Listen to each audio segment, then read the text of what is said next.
नमस्कार, आप देख रहे हैं HNN 24/7। मन की बात का 122वां एपिसोड पीएम मोदी कर रहे हैं और ऐसे में मन की बात के कार्यक्रम में आखिरकार इस बार क्या कुछ बोला जाएगा, आप भी सुनिए। है, आक्रोश से भरा हुआ है, संकल्पबद्ध है। आज हर भारतीय का यही संकल्प है, हमें आतंकवाद को खत्म करना ही है। साथियों, ऑपरेशन सिंदूर के दौरान हमारी सेनाओं ने जो पराक्रम दिखाया है, उसने हर हिंदुस्तानी का सिर ऊंचा कर दिया है। जिस प्रिसीजन के साथ, जिस सटीकता के साथ हमारी सेनाओं ने सीमा पार के आतंकवादी ठिकानों को ध्वस्त किया, वो अद्भुत है। ऑपरेशन सिंदूर ने दुनिया भर में आतंक के खिलाफ लड़ाई को नया विश्वास और उत्साह दिया है। साथियों, ऑपरेशन सिंदूर सिर्फ एक सैन्य मिशन नहीं है, ये हमारे संकल्प, साहस और बदलते भारत की तस्वीर है। और इस तस्वीर ने पूरे देश को देशभक्ति के भावों से भर दिया है, तिरंगे में रंग दिया है। आपने देखा होगा, देश के कई शहरों में, गांवों में, छोटे छोटे कस्बों में तिरंगा यात्राएं निकाली गई। हजारों लोग हाथों में तिरंगा लेकर देश की सेना, उसके प्रति वंदन अभिनंदन करने निकल पड़े। कितने ही शहरों में सिविल डिफेंस वॉलंटियर बनने के लिए बड़ी संख्या में युवा एकजुट हो गए। और हमने देखा, चंडीगढ़ के वीडियो तो काफी वायरल हुए थे। सोशल मीडिया पर कविताएं लिखी जा रही थी, संकल्प गीत गाए जा रहे थे, छोटे छोटे बच्चे पेंटिंग बना रहे थे जिनमें बड़े संदेश छुपे थे। मैं अभी 3 दिन पहले बीकानेर गया था। छोटे छोटे बच्चे पेंटिंग्स बना रहे थे जिनमें बड़े संदेश छुपे थे। मैं अभी 3 दिन पहले बीकानेर गया था। वहां बच्चों ने मुझे ऐसी ही एक पेंटिंग भेंट की थी। ऑपरेशन सिंदूर ने देश के लोगों को इतना प्रभावित किया है कि कई परिवारों ने इसे अपने जीवन का हिस्सा बना लिया है। बिहार के कटिहार में, यूपी के कुशीनगर में और भी कई शहरों में उस दौरान जन्म लेने वाले बच्चों का नाम सिंदूर रखा गया है। साथियों, हमारे जवानों ने आतंक के अड्डों को तबाह किया। यह उनका अदम्य साहस था और उसमें शामिल थी भारत में बने हथियारों, उपकरणों और टेक्नोलॉजी की ताकत। उसमें आत्मनिर्भर भारत का संकल्प भी था। हमारे इंजीनियर्स, हमारे तकनीशियन, हर किसी का पसीना इस विजय में शामिल है। इस अभियान के बाद पूरे देश में वोकल फॉर लोकल को लेकर एक नई ऊर्जा दिख रही है। कई बातें मन को छू जाती है। एक माँ बाप ने कहा, अब हम अपने बच्चों के लिए सिर्फ भारत में बने खिलौने ही लेंगे। देशभक्ति की शुरुआत बचपन से होगी। कुछ परिवारों ने शपथ ली है, हम अपनी अगली छुट्टियां देश के किसी खूबसूरत जगह में ही बिताएंगे। कई युवाओं ने वेड इन इंडिया का संकल्प लिया है, वो देश में ही शादी करेंगे।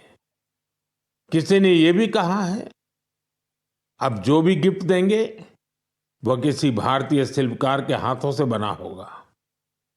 साथियों, यही तो है भारत की असली ताकत, जन मन का जुड़ाव, जन भागीदारी। मैं आप सबसे भी आग्रह करता हूं, आइए इस अवसर पर एक संकल्प लें। हम अपने जीवन में जहां भी संभव हो देश में बनी चीजों को प्राथमिकता देंगे। यह सिर्फ आर्थिक आत्मनिर्भरता की बात नहीं है, यह राष्ट्र के निर्माण में भागीदारी का भाव है। हमारा एक कदम भारत की प्रगति में बहुत बड़ा योगदान बन सकता है। साथियों, बस से कहीं आना जाना कितनी सामान्य बात है, लेकिन मैं आपको एक ऐसे गांव के बारे में बताना चाहता हूं जहां पहली बार एक बस पहुंची। इस दिन का वहां के लोग वर्षों से इंतजार कर रहे थे और जब गांव में पहली बार बस पहुंची तो लोगों ने ढोल नगाड़े बजाकर उसका स्वागत किया। बस को देखकर लोगों की खुशी का ठिकाना नहीं था। गांव में पक्की सड़क थी, लोगों को जरूरत थी, लेकिन पहले कभी यहां बस नहीं चल पाई थी। क्यों? क्योंकि ये गांव माओवादी हिंसा से प्रभावित था। यह जगह है महाराष्ट्र के गढ़चिरौली जिले में और इस गांव का नाम है काटेजरी। काटेजरी में आए इस परिवर्तन को आसपास के पूरे क्षेत्र में महसूस किया जा रहा है। अब यहां हालात तेजी से सामान्य हो रहे हैं। माओवाद के खिलाफ सामूहिक लड़ाई से अब ऐसे क्षेत्रों तक भी बुनियादी सुविधाएं पहुंचने लगी हैं। गांव के लोगों का कहना है कि बस के आने से उन लोगों का जीवन बहुत आसान हो जाएगा। साथियों, मन की बात में हम छत्तीसगढ़ में हुए बस्तर ओलंपिक और माओवाद प्रभावित क्षेत्रों में साइंस लैब पर चर्चा कर चुके हैं। यहाँ के बच्चों में साइंस का पैशन है, वो स्पोर्ट्स में भी कमाल कर रहे हैं। ऐसे प्रयासों से पता चलता है कि इन इलाकों में रहने वाले लोग कितने साहसी होते हैं।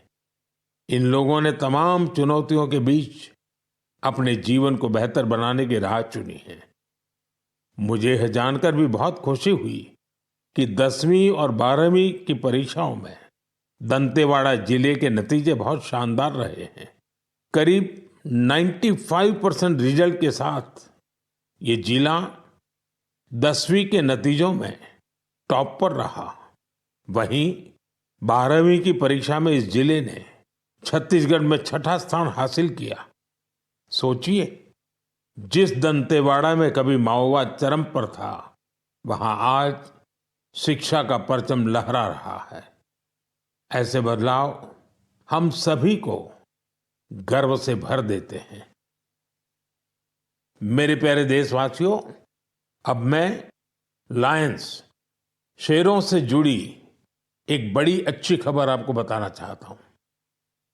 पिछले केवल 5 वर्षों में गुजरात के गीर में शेरों की आबादी 674 से बढ़कर 891 हो गई है। 674 से 891। लायन सेंसस के बाद सामने आई शेरों की ये संख्या बहुत उत्साहित करने वाली है। साथियों, आप में से बहुत से लोग यह जानना चाह रहे होंगे कि आखिर ये एनिमल सेंसस होती कैसे है। ये एक्सरसाइज बहुत ही चुनौतीपूर्ण है। आपको यह जानकर हैरानी होगी कि लायन सेंसस 11 जिलों में 35,000 वर्ग किलोमीटर के दायरे में की गई थी। सेंसस के लिए टीमों ने राउंड द क्लॉक यानी 2400 घंटे इन क्षेत्रों की निगरानी की। इस पूरे अभियान में वेरिफिकेशन और क्रॉस वेरिफिकेशन दोनों किए गए। इससे पूरी बारीकी से शेरों की गिनती का काम पूरा हो सका। साथियों, एशियाटिक लायन की आबादी में बढ़ोतरी ये दिखाती है कि जब समाज में ओनरशिप का भाव मजबूत होता है तो कैसे शानदार नतीजे आते हैं। कुछ दशक पहले गीर में हालात बहुत चैलेंजिंग थे, लेकिन वहां के लोगों ने मिलकर बदलाव लाने का बीड़ा उठाया। वहां लेटेस्ट टेक्नोलॉजी के साथ ही ग्लोबल बेस्ट प्रैक्टिसेस को भी अपनाया गया।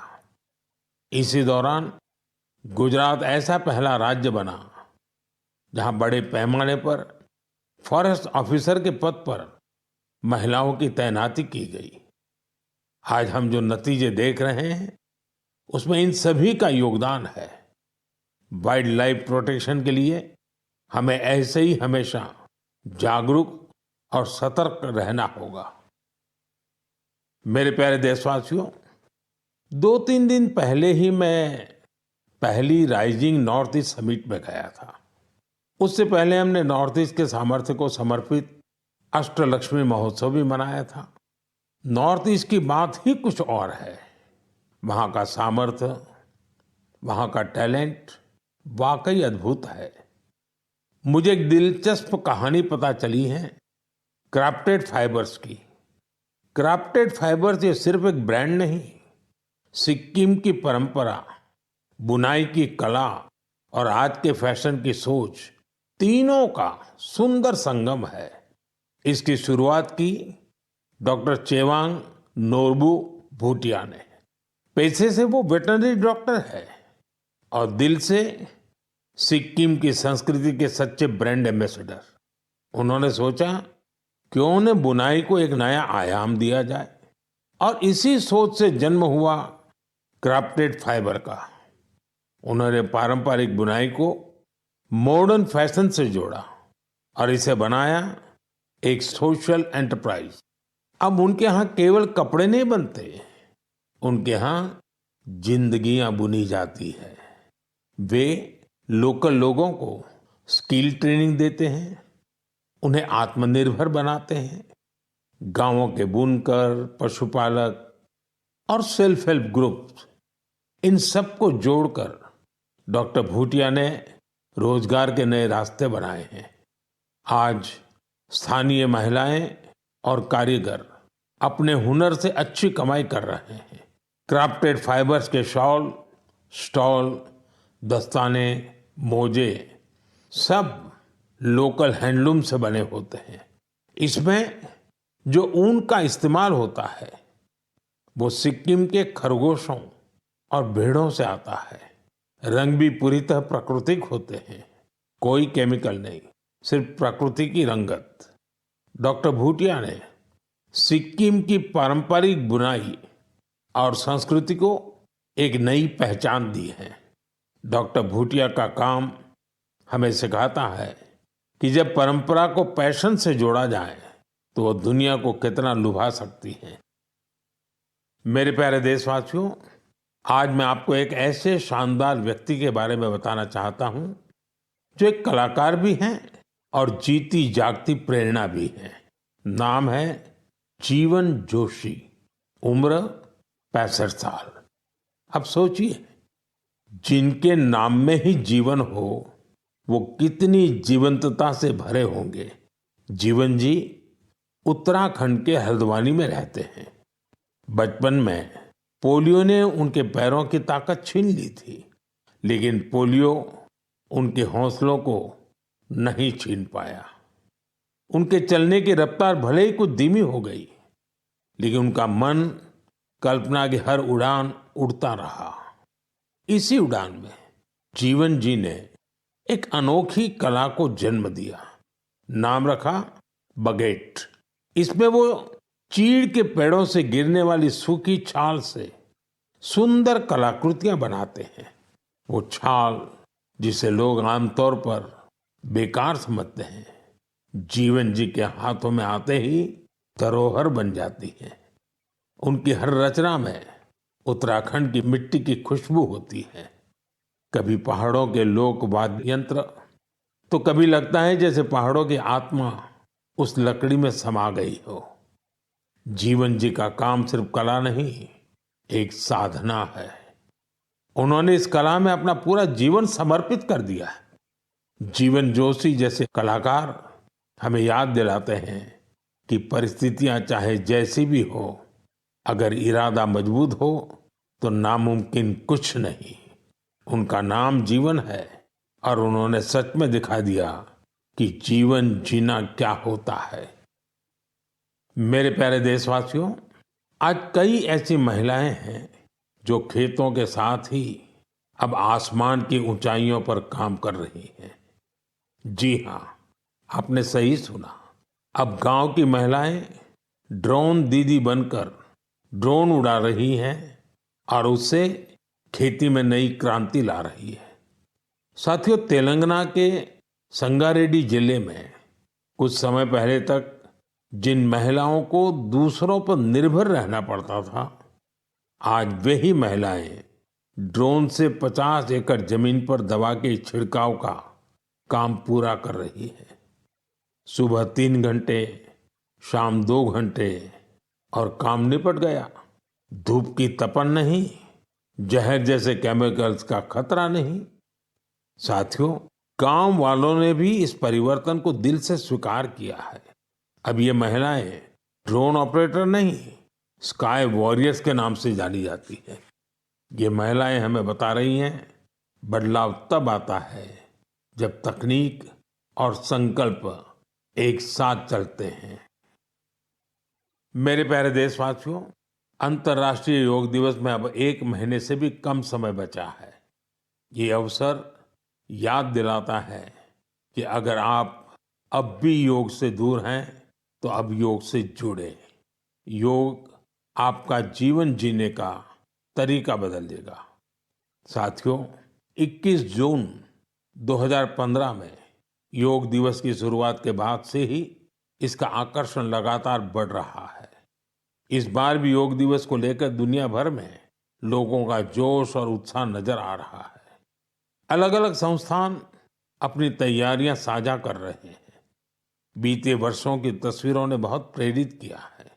हमने देखा है, अलग अलग देशों में किसी साल लोगों ने योग चेन बनाई, योग रिंग बनाई। ऐसी बहुत ही तस्वीरें हैं जहां एक साथ 4 जनरेशन मिलकर योग कर रही हैं। बहुत से लोगों ने अपने शहर की आइकॉनिक प्लेसेस को योग के लिए चुना। आप भी इस बार कुछ इंटरेस्टिंग तरीके से योग दिवस मनाने के बारे में सोच सकते हैं। साथियों, आंध्र प्रदेश की सरकार ने योग आंध्र अभियान शुरू किया है। इसका उद्देश्य पूरे राज्य में योग संस्कृति को विकसित करना है। इस अभियान के तहत योग करने वाले 10 लाख लोगों का एक पूल बनाया जा रहा है। मुझे इस वर्ष विशाखापत्तनम में योग दिवस कार्यक्रम में शामिल होने का अवसर मिलेगा। मुझे जानकर अच्छा लगा कि इस बार भी हमारे युवा साथी देश की विरासत से जुड़ी आइकॉनिक प्लेसेस पर योग करने वाले हैं। कई युवाओं ने नए रिकॉर्ड बनाने और योग चेन का हिस्सा बनने का संकल्प लिया है। हमारे कॉरपोरेट्स भी इसमें पीछे नहीं है। कुछ संस्थानों ने ऑफिस में ही योग अभ्यास के लिए अलग स्थान तय कर दिया है। कुछ स्टार्टअप्स ने अपने ऑफिस योग अवर्स तय कर दिए हैं। ऐसे भी लोग हैं जो गांवों में जाकर योग सिखाने की तैयारी कर रहे हैं। हेल्थ और फिटनेस को लेकर लोगों की ये जागरूकता मुझे बहुत आनंद देती है। साथियों, योग दिवस के साथ साथ आयुर्वेद के क्षेत्र में भी कुछ ऐसा हुआ है जिसके बारे में जानकर आपको बहुत खुशी होगी। कल ही यानी 24 मई को WHO के डायरेक्टर जनरल और मेरे मित्र तुलसी भाई की मौजूदगी में एक MOU साइन किया गया है। इस एग्रीमेंट के साथ ही International Classification of Health Interventions के तहत एक डेडिकेटेड ट्रेडिशनल मेडिसिन मॉड्यूल पर काम शुरू हो गया है। इस पहल से आयुष को पूरी दुनिया में वैज्ञानिक तरीके से अधिक लोगों तक पहुंचाने में मदद मिलेगी। साथियों, आपने स्कूलों में ब्लैक बोर्ड तो देखा होगा, लेकिन अब कुछ स्कूलों में शुगर बोर्ड भी लगाया जा रहा है। ब्लैक बोर्ड नहीं, शुगर बोर्ड। CBSE की इस अनोखी पहल का उद्देश्य है बच्चों को उनके शुगर इंटेक के प्रति जागरूक करना। कितनी चीनी लेनी चाहिए और कितनी चीनी खाई जा रही है, ये जानकर बच्चे खुद से ही हेल्दी विकल्प चुनने लगे हैं। ये एक अनोखा प्रयास है और इसका असर भी बड़ा पॉजिटिव होगा। बचपन से ही स्वस्थ जीवन शैली की आदतें डालने में ये काफी मददगार साबित हो सकता है। कई अभिभावकों ने इसे सराहा है और मेरा मानना है ऐसी पहल दफ्तरों, कैंटीनों और संस्थानों में भी होनी चाहिए। आखिरकार सेहत है तो सब कुछ है। फिट इंडिया ही स्ट्रांग इंडिया की नींव है। मेरे प्यारे देशवासियों, स्वच्छ भारत की बात हो और मन की बात के श्रोता पीछे रहें, ऐसा कैसे हो सकता है भला? मुझे पूरा विश्वास है कि आप सब अपने अपने स्तर पर इस अभियान को मजबूती दे रहे हैं। लेकिन आज मैं आपको एक ऐसी मिसाल के बारे में बताना चाहता हूं जहां स्वच्छता के संकल्प ने पहाड़ जैसी चुनौतियों की भी मात दे दी। आप सोचिए, कोई व्यक्ति बर्फीली पहाड़ियों पर चढ़ाई कर रहा हो, जहां सांस लेना मुश्किल हो, कदम कदम पर जान को खतरा हो, और फिर भी वो व्यक्ति वहां सफाई में जुटा हो। ऐसा ही कुछ किया है हमारी आईटीबीपी की टीमों के सदस्यों ने। ये टीम माउंट मकालू जैसे विश्व की सबसे कठिन चोटी पर चढ़ाई के लिए गई थी। पर साथियों, उन्होंने सिर्फ पर्वतारोहण नहीं किया, उन्होंने अपने लक्ष्य में एक मिशन और जोड़ा, स्वच्छता का। चोटी के पास जो कचरा पड़ा था, उन्होंने उसे हटाने का बीड़ा उठाया। आप कल्पना कीजिए, 150 किलो से ज्यादा नॉन बायोडिग्रेडेबल वेस्ट इस टीम के सदस्य अपने साथ नीचे लाए। इतनी ऊंचाई पर सफाई करना कोई आसान काम नहीं है, लेकिन यह दिखाता है कि जहां संकल्प होता है, वहां रास्ते अपने आप बन जाते हैं। साथियों, इसी से जुड़ा एक और जरूरी विषय है पेपर वेस्ट और रिसाइकलिंग। हमारे घरों और दफ्तरों में हर दिन बहुत सारा पेपर वेस्ट निकलता है। शायद हम इसे सामान्य मानते हैं, लेकिन आपको जानकर हैरानी होगी, देश के लैंडफिल वेस्ट का लगभग 1/4 हिस्सा कागज से जुड़ा होता है। आज जरूरत है हर व्यक्ति इस दिशा में जरूर सोचे। मुझे जानकर अच्छा लगा कि भारत के कई स्टार्टअप्स इस सेक्टर में शानदार काम कर रहे हैं।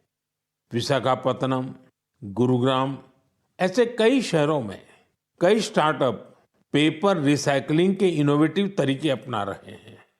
कोई रिसाइकल पेपर से पैकेजिंग बोर्ड बना रहा है, कोई डिजिटल तरीकों से न्यूज़पेपर रिसाइकलिंग को आसान बना रहा है। जालना जैसे शहरों में कुछ स्टार्टअप 100% रिसाइकल्ड मटेरियल से पैकेजिंग रोल और पेपर कोर बना रहे हैं। आप ये भी जानकर प्रेरित होंगे, 1 टन कागज की रिसाइकलिंग से 17 पेड़ कटने से बचते हैं और हजारों लीटर पानी की बचत होती है। अब सोचिए, जब पर्वतारोही इतने कठिन हालत में कचरा वापस ला सकते हैं, तो हमें भी अपने घर या दफ्तर में पेपर को अलग करके रिसाइकलिंग में अपना योगदान जरूर देना चाहिए। जब देश का हर नागरिक ये सोचेगा कि देश के लिए मैं क्या बेहतर कर सकता हूं, तभी मिलकर हम बड़ा परिवर्तन ला सकते हैं। साथियों, बीते दिनों खेलो इंडिया गेम्स की बड़ी धूम रही। खेलो इंडिया के दौरान बिहार के 5 शहरों ने मेजबानी की थी। वहां अलग अलग कैटेगरी के मैच हुए थे। पूरे भारत से वहां पहुंचे एथलीट्स की संख्या 5,000 से भी ज्यादा थी। इन एथलीट्स ने बिहार की स्पोर्टिंग स्पिरिट की, बिहार के लोगों से मिली आत्मीयता की बड़ी तारीफ की है। साथियों, बिहार की धरती बहुत खास है। इस आयोजन में यहाँ कई यूनिक चीजें हुई हैं। खेलो इंडिया यूथ गेम्स का ये पहला आयोजन था जो ओलंपिक चैनल के जरिए दुनिया भर में पहुंचा। पूरे विश्व के लोगों ने हमारे युवा खिलाड़ियों की प्रतिभा को देखा और सराहा। मैं सभी पदक विजेताओं, विशेषकर टॉप के 3 विनर्स महाराष्ट्र, हरियाणा और राजस्थान को बधाई देता हूं। साथियों, इस बार खेलो इंडिया में कुल 26 रिकॉर्ड बने। वेट लिफ्टिंग स्पर्धाओं में महाराष्ट्र की अस्मिता धोने, ओडिशा के हर्षवर्धन साहू और उत्तर प्रदेश के तुषार चौधरी के शानदार प्रदर्शन ने सबका दिल जीत लिया। वहीं महाराष्ट्र के साईराज परदेशी ने तो 3 रिकॉर्ड बना डाले। एथलेटिक्स में उत्तर प्रदेश के कादिर खान और शेख जिशान और राजस्थान के हंसराज ने शानदार प्रदर्शन किया। इस बार बिहार ने भी 36 मेडल्स अपने नाम किए। साथियों, जो खेलता है वही खिलता है। यंग स्पोर्टिंग टैलेंट के लिए टूर्नामेंट बहुत मायने रखता है। इस तरह के आयोजन भारतीय खेलों के भविष्य को और संवारने वाले हैं। मेरे प्यारे देशवासियों, 20 मई को वर्ल्ड बी डे मनाया गया। यानी एक ऐसा दिन जो हमें याद दिलाता है कि शहद सिर्फ मिठास नहीं, बल्कि सेहत, स्वरोजगार और आत्मनिर्भरता की मिसाल भी है। पिछले 11 वर्षों में मधुमक्खी पालन में भारत में एक स्वीट रिवॉल्यूशन हुआ है। आज से 10-11 साल पहले भारत में शहद उत्पादन एक साल में करीब 70-75 हजार मैट्रिक टन होता था।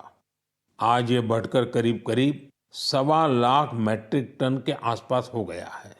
यानी शहद उत्पादन में करीब 60% की बढ़ोतरी हुई है। हम हनी प्रोडक्शन और एक्सपोर्ट में दुनिया के अग्रणी देशों में आ चुके हैं। साथियों, इस पॉजिटिव इम्पैक्ट में राष्ट्रीय मधुमक्खी पालन और शहद मिशन की बड़ी भूमिका है। इसके तहत मधुमक्खी पालन से जुड़े हजारों किसानों को ट्रेनिंग दी गई, उपकरण दिए गए और बाजार तक उनकी सीधी पहुंच बनाई गई। साथियों, ये बदलाव सिर्फ आंकड़ों में नहीं दिखता, ये गांव की जमीन पर भी साफ नजर आता है। छत्तीसगढ़ के कोरिया जिले का एक उदाहरण है। यहाँ आदिवासी किसानों ने सोन हनी नाम से एक शुद्ध जैविक शहद ब्रांड बनाया है। आज वह शहद जैम समेत अनेक ऑनलाइन पोर्टल पर बिक रहा है। यानी गांव की मेहनत अब ग्लोबल हो रही है।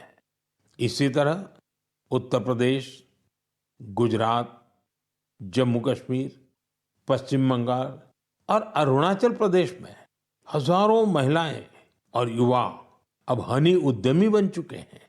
साथियों, और अब शहद की केवल मात्रा नहीं, उसकी शुद्धता पर भी काम हो रहा है। कुछ स्टार्टअप अब एआई और डिजिटल टेक्नोलॉजी से शहद की गुणवत्ता को प्रमाणित कर रहे हैं। आप अगली बार जब भी शहद खरीदें तो इन हनी उद्यमियों द्वारा बनाए गए शहद को जरूर आजमाएं। कोशिश करें कि किसी लोकल किसान से, किसी महिला उद्यमी से भी शहद खरीदें, क्योंकि उस हर बूंद में स्वाद ही नहीं, भारत की मेहनत और उम्मीदें घुली होती हैं। शहद की ये मिठास आत्मनिर्भर भारत का स्वाद है। साथियों, जब हम शहद से जुड़े देशों के प्रयासों की बात कर रहे हैं, तो मैं आपको एक और पहल के बारे में बताना चाहता हूँ। ये हमें याद दिलाती है कि हनी बीज की सुरक्षा सिर्फ पर्यावरण की नहीं, हमारी खेती और फ्यूचर जनरेशन की भी जिम्मेदारी है। ये उदाहरण है पुणे शहर का, जहाँ एक हाउसिंग सोसाइटी में मधुमक्खियों का एक छत्ता हटाया गया। शायद सुरक्षा के कारण या डर की वजह से, लेकिन इस घटना ने किसी को कुछ सोचने पर मजबूर कर दिया। अमित नाम के एक युवा ने तय किया कि बीज को हटाना नहीं, उन्हें बचाना चाहिए। उन्होंने खुद सीखा, मधुमक्खियों पर सर्च की और दूसरों को भी जोड़ना शुरू किया। धीरे धीरे उन्होंने एक टीम बनाई जिसे उन्होंने नाम दिया बी फ्रेंड्स, यानी बी मित्र। अब ये बी फ्रेंड्स मधुमक्खियों के छत्तों को एक जगह से दूसरी जगह सुरक्षित तरीके से ट्रांसफर करते हैं, ताकि लोगों को खतरा न हो और हनी बीज भी जिंदा रहे। अमित जी के इस प्रयास का असर भी बड़ा शानदार हुआ है। हनी बीज की कॉलोनी बच रही है, हनी प्रोडक्शन बढ़ रहा है और सबसे जरूरी है, लोगों में अवेयरनेस भी बढ़ रही है। ये पहल हमें सिखाती है कि जब हम प्रकृति के साथ तालमेल में काम करते हैं तो उसका फायदा सबको मिलता है। मेरे प्यारे देशवासियों, मन की बात के इस एपिसोड में इस बार इतना ही। आप इसी तरह देश के लोगों की उपलब्धियों को, समाज के लिए उनके प्रयासों को मुझे भेजते रहिए। मन की बात के अगले एपिसोड में फिर मिलेंगे। कई नए विषयों और देशवासियों की नई उपलब्धियों की चर्चा करेंगे। मुझे आपके संदेशों का इंतजार है। आप सबका बहुत बहुत धन्यवाद। नमस्कार। 122वां एपिसोड सुन रहे थे, जिसमें प्रधानमंत्री मोदी के संबोधन के दौरान ऑपरेशन सिंदूर का जिक्र किया गया, साथ ही साथ सेना के जवानों को नमन किया गया। इसके अलावा भी किस तरीके से 2047 में विकसित भारत का लक्ष्य रखा गया है और किस विकास की गति से इस वक्त देश आगे बढ़ रहा है, इसको लेकर प्रधानमंत्री ने 122वें एपिसोड में मन की बात कार्यक्रम में इसका जिक्र किया है। फिलहाल मेरे साथ बस इतना ही। आप देखते रहिए HNN 24x7। नमस्कार।